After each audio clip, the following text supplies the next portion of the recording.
My fiancé told me, "Your family can't come, they're too embarrassing." I was furious. So I invited 0 people. Not my family. Not myself. No one.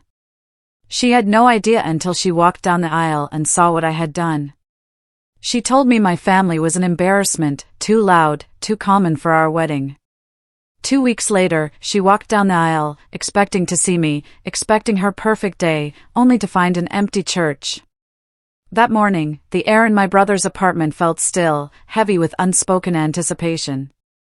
Outside, the city was just waking up, oblivious to the quiet storm that was about to break. I'm 31 now, running a small plumbing business in a small town outside of Charlotte. Nothing glamorous, just honest work that keeps me busy 6 days a week. I'm the guy who shows up on time, fixes what's broken, and owns it when things go wrong. My dad, David, put in 40 years at the same factory as a welder. My mom, Susan, worked the diner morning shift for as long as I can remember. My brother, Mark, works the railroad, and my sister, Sarah, teaches 3rd grade a couple of miles from where we all grew up. We're not rich, not connected, and our stories aren't exactly cocktail party fodder. But every Sunday, we gather for dinner at my parents' house. It's been the one constant in my life since I was a kid. My family is loud. They laugh a lot. They tell the same stories until you know them by heart. David still wears his ties to anything he deems formal. Sarah's 3 kids run wild, treating the house like their personal playground. But they're my family. And I never thought I'd have to defend that, not until I met Chelsea. I met her 2 years ago. Her bathroom sink was leaking, and her property management company was dragging their feet. When I showed up, she answered the door in workout clothes, hair pulled back. I remember thinking she looked like she belonged in a completely different world than mine. She worked in pharmaceutical sales, drove a Lexus, lived in one of those luxury high-rises with a gym and a concierge. Her Instagram was like a lifestyle magazine, carefully staged coffee cups, sunset photos, all about gratitude and manifestation. We started talking while I fixed the sink, and she actually laughed at something I said about her property management. When I was done, she asked if I wanted to grab coffee. I said yes. She was beautiful, confident, and seemed genuinely interested in me. The first few months were incredible. We'd meet for dinner after her client meetings, she'd come over to my place on weekends. She seemed fascinated that I ran my own business and worked with my hands, like it was some kind of exotic hobby. But then, little things started to surface. How she'd introduce me to her friends as someone who owns his own company, never quite saying what kind of company. Or how she'd subtly steer conversations away from my family whenever we were out with her crowd. One of her friends once asked, "He's really a plumber," like she'd just discovered I had a criminal record. Chelsea laughed it off, but I saw it, that quick flash of embarrassment in her eyes before she recovered. Last spring, when I proposed, I knew the ring had to be expensive. She'd been dropping hints for months about what her friends' fiancés had bought. I spent more than I really wanted, convincing myself it was an investment, that if it mattered to her, it should matter to me. She said yes, cried, took about 50 photos of the ring before she even hugged me. Within 24 hours, the engagement pictures were plastered all over social media, captioned with fairy tales and finding your person. Wedding planning started immediately, and it became clear, fast, this wouldn't be the backyard barbecue I'd always envisioned. This was an event. A production. Something people would talk about for years. Chelsea had Pinterest boards, spreadsheets, vendor comparisons, and a vision that demanded a specific venue, a specific photographer, a specific florist. The budget started at $15,000 and somehow ballooned to $32,000 before I even knew what was happening. Every conversation revolved around the aesthetic, the vibe, the experience we were creating for our guests. Whenever I dared suggest something simpler or cheaper, she'd look at me like I'd just proposed getting married at a gas station. I was paying for most of it. Her salary went to her lifestyle and student loans.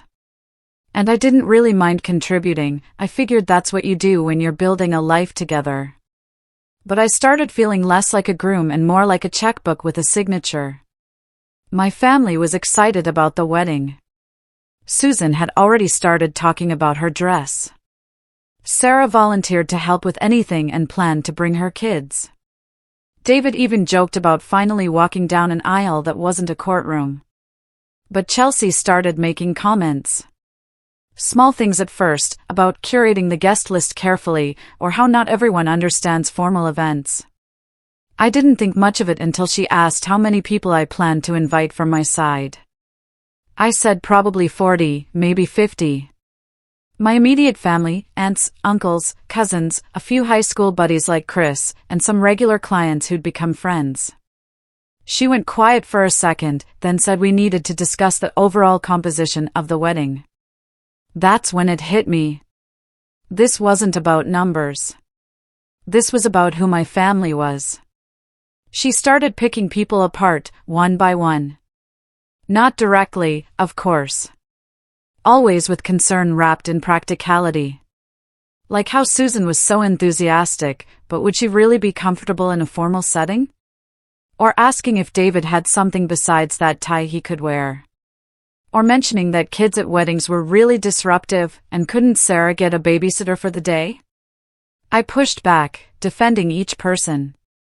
My mom had been to plenty of formal events.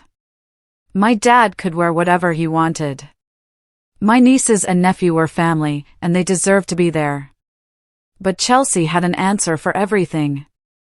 She wasn't trying to exclude anyone, she just wanted everyone to feel comfortable. Wouldn't it be awkward for my family if they felt out of place around her friends and colleagues? She made it sound like she was protecting them, doing them a favor by suggesting we keep the list smaller and more intimate. I started to feel like I was crazy for even questioning it. About 6 weeks before the wedding, we had our last Sunday dinner at my parents' house. Chelsea came with me, like always, but this time she was different.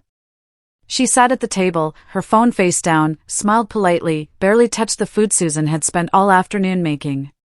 My family tried to include her, asking about wedding plans, sharing stories. Susan even offered to help with last-minute decorations. But Chelsea just kept saying everything's handled, with these tight little smiles that didn't reach her eyes. Sarah's kids were playing in the living room, and Chelsea kept glancing at them with an expression I couldn't quite read, somewhere between annoyance and pure disdain. I watched Susan's face fall slightly when Chelsea brushed off her offer. And I saw David glance at me across the table, a look that said he knew something was wrong but wasn't going to say anything in front of everyone. After dinner, Chelsea said she wasn't feeling well and wanted to leave early. We drove back to her apartment in silence.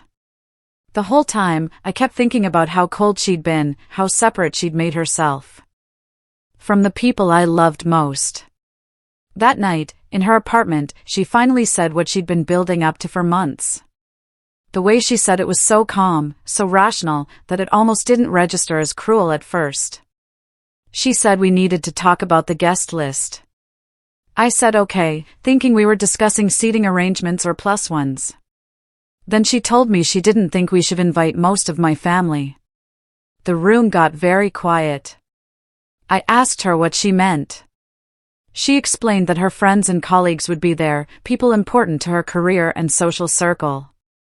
She needed the wedding to reflect a certain image, a certain level of sophistication, and she worried my family wouldn't understand that.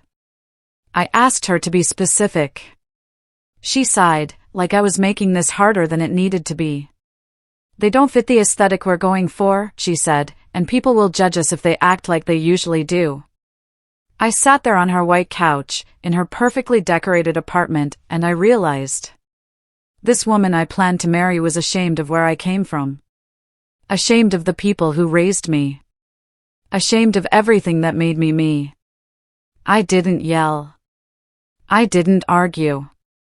I didn't try to change her mind. In that moment, I understood there was nothing to change. This was who she was.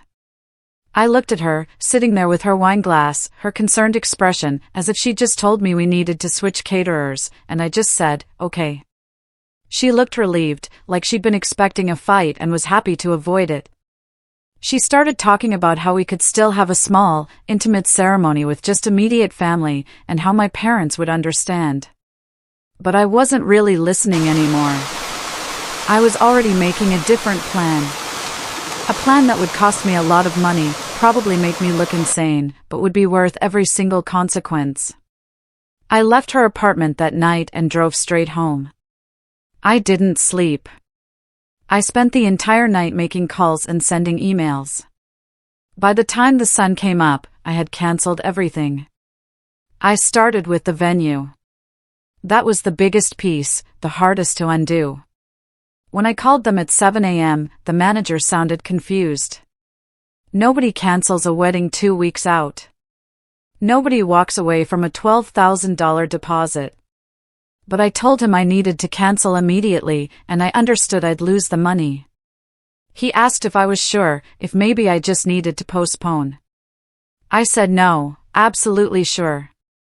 I needed the cancellation in writing, sent to my email within the hour. He sounded worried, like he thought I was having some kind of breakdown. Maybe I was, but it was the clearest my head had felt in months. Next was the caterer. That conversation was shorter. They'd dealt with cold feet before. The woman on the phone just sighed, said she'd send the final invoice for the deposit and advance payment, and wished me luck. The photographer was apologetic, hoping everything was okay, mentioning her cancellation clause meant I'd only lose half the deposit, which was decent of her, considering I was messing up her schedule. The florist was less understanding. She told me this was extremely unprofessional and she'd already ordered specialty flowers that couldn't be returned. I just said I'd pay for them anyway and to send the bill. The DJ didn't answer, so I left a voicemail. The cake designer said she'd been working on fondant decorations all week and would still charge me for the labor. The wedding planner responded to my email with 3 question marks, then called me 6 times in a row until I finally picked up. She wanted to know what was happening. If Chelsea knew. If this was a fight we could work through. I told her Chelsea didn't know yet, and no, this wasn't something we were working through. This was done. The planner said she coordinated over 300 weddings and had never seen a groom cancel everything without telling the bride. I just said, well, now you have. And I needed her to document everything in writing and send all final invoices to my email. She tried one more time to talk me out of it, said weddings were stressful, people said things they didn't mean. But I cut her off. I told her I'd pay her in full for her services up to this point, appreciated her work, but the wedding was not happening. After I hung up, I sat in my kitchen with my laptop and a legal pad, making a list of everyone who'd been invited. Chelsea had handled most of the inviting through social media and some fancy website she'd set up. But I had the email list because I'd been tracking RSVPs. I opened a new email, addressed it to everyone on the list, and wrote the simplest message I could think of: the wedding scheduled for 2 weeks from Saturday has been cancelled. There will be no ceremony, no reception. I apologize for any inconvenience or travel plans that have already been made. I didn't explain why. I didn't blame anyone. I just said it was cancelled and left it at that. Then I hit send before I could second-guess myself. Replies started coming in within minutes. Mostly confusion and concern. People asking if everything was okay, if there was anything they could do. But I didn't respond to any of them. I didn't owe anyone an explanation, and I knew whatever I said would get back to Chelsea before I was ready. I blocked her number, blocked her on social media, blocked her email. Then I called my supplier for plumbing parts and told him I was taking 2 weeks off, starting immediately, something I'd never done in the 6 years I'd run my business. He asked if I was okay. I said I would be. He told me to take the time I needed and not to worry about anything. Then I called Mark and asked if I could stay at his place for a while. He said yes without asking questions. That's the kind of family I have. The kind that shows up when you need them, without needing all the details first. I packed a bag, threw it in my truck, and drove to Mark's apartment on the other side of town. For the first time in 2 years, I felt like I could breathe. Mark was at work when I got there, but he'd left the spare key under the mat, like he said he would. I let myself in and just sat on his couch, staring at nothing for a while, trying to process what I'd just done. I'd walked away from a wedding, from a relationship, from 2 years of my life. And I'd done it in the span of about 4 hours, without talking to anyone, getting permission, or trying to salvage anything. Most people would say I should have talked to her first, tried to work it out, given her a chance to apologize or explain. But those people didn't hear what I heard in her voice when she said my family didn't fit her aesthetic. They didn't see the look on her face when she talked about them like they were a problem to be managed. I knew that if I tried to talk to her, she'd find a way to spin it, to make it sound reasonable, to convince me that she was just being practical and that I was overreacting. I couldn't let that happen, because I already knew the truth. The truth was, she'd never respected where I came from. And someone who doesn't respect your past will never truly respect your future. The truth was, I'd spent 2 years trying to be enough for her, trying to smooth off my rough edges and fit into her world. And it still wasn't enough, because the problem was never me. The problem was she wanted someone she could show off, and I was just someone who fixed toilets for a living. The truth was, my family, the people who raised me and loved me and showed up for me every single Sunday, deserved better than to be treated like embarrassments. And if she couldn't see their value, then she couldn't see mine either. I thought about Susan offering to help with decorations and Chelsea brushing her off. Thought about David's tie and Chelsea's contempt. Thought about Sarah's kids and Chelsea calling them disruptive. And I felt my decision solidify into something unshakable. Mark came home around 6 o'clock and found me still on the couch. He sat down next to me and asked what happened. I told him everything, start to finish, the comments about my family, the conversation in her apartment, the cancellations, the email to the guests. He listened without interrupting until I was done. When I finished, he was quiet for a minute, then asked if I was sure, if this was really what I wanted. I said I'd never been more sure of anything. He nodded. Okay, then. Then he asked if Chelsea knew yet. I said no. I'd blocked her on everything, she probably thought we were still getting married. He looked at me with an expression that was half concern and half respect, and said she was going to find out eventually, and it was probably going to be bad. I said I knew. I said I was ready for whatever came next. He just said, all right then, we deal with it together. That night, I couldn't sleep even though I was exhausted. I kept thinking about what was going to happen when Chelsea figured it out. When she realized the venue was cancelled, the vendors were gone, and nobody was coming. Part of me felt guilty, felt like maybe I should have at least told her first. But the bigger part of me remembered her sitting in her apartment with her wine glass, telling me my family wasn't good enough. And that part felt absolutely nothing. When I added up all the deposits and payments I'd already made to vendors, it came to about $28,000. Money that was just gone. But I'd bought something far more valuable than any of that. I'd bought my self-respect back. I'd bought my family's dignity. And I'd bought the knowledge that I'd never again let someone make me ashamed of who I was. The next few days were strange, quiet. I stayed at Mark's place and avoided my phone, even though it was off. Avoided social media, even though I'd blocked her. Avoided thinking about what she was doing, or planning, or expecting. Mark went to work every day, and I just existed in his apartment. Ordered takeout, watched TV, tried to figure out what my life was going to look like now that I'd blown it up. On the 4th day, Sarah called Mark's landline. I didn't even know he still had one. When I answered, she said the whole family knew what happened, and they wanted me to come to Sunday dinner. I said I didn't know if I was ready to talk about it. She said I didn't have to talk about anything. I just needed to be there. Something about the way she said it made me realize I needed to go. Sunday came, and I drove to my parents' house for the first time since leaving Chelsea's apartment that night. When I walked in, everyone was already there. Susan and David, Mark and Sarah, my aunt and uncle, Sarah's kids running around like always. all sitting around the same table where we'd sat every week for as long as I could remember. Susan hugged me without saying a word, and David squeezed my shoulder. We sat down and ate dinner like we always did. Nobody asked questions. Nobody made me explain myself. Nobody told me what I should have done differently. After dinner, Susan brought out coffee. David turned to me and said, "You did the right thing." That was it. That was all anyone said about it. And I felt something in my chest loosen that had been tight for months. The morning of what was supposed to be my wedding day, I woke up at Mark's apartment around 8. Made coffee and sat on the balcony, watching traffic go by like it was any other Saturday. I felt calm in a way I hadn't felt in months, maybe years. I realized the knot of anxiety I'd been carrying around since the engagement was just gone, replaced by something that felt like relief mixed with a little sadness for the time I'd wasted.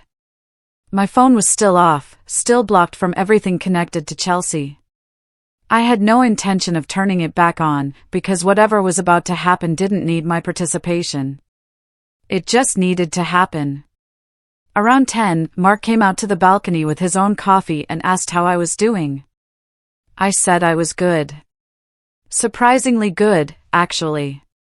He nodded, like he understood, even though I wasn't sure I understood it myself. We sat there in silence for a while. Then his phone rang. When he looked at the screen, his expression changed. He said it was Chris, one of my buddies from high school who'd been invited to the wedding. Mark answered and put it on speaker.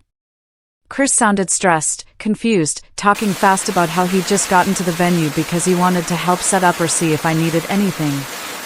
The staff there told him the wedding was cancelled 2 weeks ago. Chris asked if I was okay, if something had happened, if Chelsea was okay. Mark looked at me, and I shook my head. So, Mark just said I was fine, I'd explain later, and Chris should probably leave the venue. Chris said, "All right," but he sounded worried. After Mark hung up, we both sat there, knowing that in the next few hours, everything was going to explode. Around 11, Mark's phone started ringing constantly, buzzing with texts. Different people from the guest list, all asking the same questions, all trying to figure out what was happening. He stopped answering after the third call, because there was nothing he could tell them that wouldn't make things worse. I asked him if anyone had mentioned Chelsea. He said no, not yet, but someone would eventually. And when they did, we'd know she'd found out. The call came at 1:15. This time, it was from a number Mark didn't recognize. When he answered, it was one of Chelsea's bridesmaids, Jessica, a woman I'd met maybe twice. She was nearly screaming into the phone, asking where I was, what I'd done. Did I realize that Chelsea was at the venue in her wedding dress? Mark put the phone on speaker again. Jessica was saying Chelsea had shown up at noon, like everything was normal. Gotten ready in the bridal suite with all her bridesmaids, taken photos, done her makeup and hair. Then, when it was time for the ceremony to start, the venue coordinator pulled her aside and showed her the cancellation paperwork from 2 weeks ago. Jessica said Chelsea didn't believe it at first. Said there must be some mistake. Said I'd never cancel our wedding without telling her. But then the coordinator showed her my signature on the cancellation, the date, the email confirmation. And Chelsea just stood there, in her dress, in front of 200 guests who were starting to realize something was very wrong. Jessica asked if I was there, if I was coming, if this was some kind of sick joke. Mark said no, I wasn't coming. And yes, the wedding was cancelled. He was sorry she'd gotten caught up in this, but that was all he could say. She started crying, saying this was cruel and heartless. How could I do this to Chelsea? Mark ended the call and looked at me, asking if I was okay. I said yes. And I meant it. Because even though I knew Chelsea was humiliated and hurt, and probably destroying her phone trying to reach me, I also knew she'd done this to herself. By trying to erase the people I loved. Mark's phone kept ringing, kept buzzing. Eventually, he turned it off too, because there was nothing either of us could do, and nothing either of us wanted to say. Over the next few days, the story spread like wildfire, across social media, through mutual friends, through the vendors involved. I heard through Sarah that Chelsea had posted something about being blindsided and betrayed, painting herself as the victim of a groom who disappeared without explanation. Her friends rallied around her, posting about red flags and dodging bullets, talking about me like I was some monster who'd left a woman at the altar for no reason. But then, something shifted. One of the bridesmaids, Jessica, the same one who'd called Mark, apparently had a crisis of conscience. She told someone the real story, that Chelsea had wanted to exclude my family from the wedding because they weren't good enough for her image. And that version started spreading, too. Suddenly, there were two narratives fighting for dominance, Chelsea's story about abandonment, and the truth about why I'd left. Public opinion started to turn when people realized this wasn't just cold feet or a groom freaking out. This was someone drawing a line about respect and family. Chelsea tried to salvage her image. Posted something about how relationships are complicated and people grow apart. But the damage was done. Her comment section filled up with people asking if it was true she tried to ban my family. Asking if she really cared more about aesthetics than actual love. She ended up deleting her social media accounts completely. I heard through Sarah that she'd moved back in with her parents, unable to handle running into people who knew what happened. I felt bad for about 5 seconds. Then I remembered her sitting in her apartment, telling me my family didn't fit her aesthetic, and the feeling passed. 3 weeks after the wedding that never happened, Chelsea showed up at my parents' house on a Sunday afternoon. I was there, with my whole family, having dinner like we did every week. Susan answered the door and came back to the dining room, saying Chelsea was outside and wanted to talk to me. David asked if I wanted him to handle it. I said no, I'd go. I walked outside. There she was, standing on the driveway, looking smaller somehow, less polished. She asked if we could talk. I said we could talk right there. She looked past me at the house, where my family was probably watching through the windows, and she asked if I understood what I'd done to her.